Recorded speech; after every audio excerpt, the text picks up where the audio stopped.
ఇంగ్లాండ్తో తొలి టెస్టులో టీమిండియా ఓటమికి తానే ప్రధాన కారణమని స్టార్ పేసర్ ప్రసిద్ధ్ కృష్ణ అన్నాడు. అంచనాలకు తగ్గట్లు తాను బౌలింగ్ చేయలేకపోయానని తన తప్పిదాన్ని అంగీకరించాడు. 5 టెస్టుల ఆండర్సన్ సచిన్ ట్రోఫీలో భాగంగా లీడ్స్ వేదికగా జరిగిన తొలి టెస్టులో టీమిండియా 5 వికెట్ల తేడాతో ఓడిన విషయం తెలిసిందే.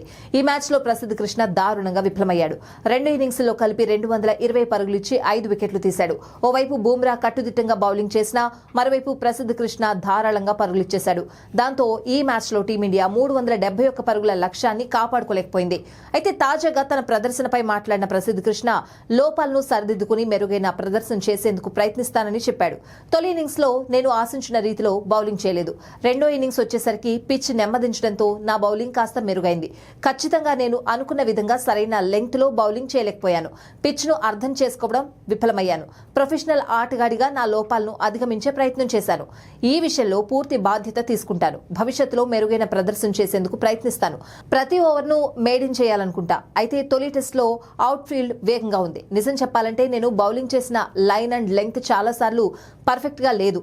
దాంతో ఇంగ్లాండ్ బ్యాటర్లు పరుగులు రాబట్టారు. కొన్నిసార్లు బంతి బ్యాట్ ఎడ్జ్లకు తాకి బౌండరీలకు వెళ్లాయి అని ప్రసిద్ధ్ కృష్ణ చెప్పుకొచ్చాడు.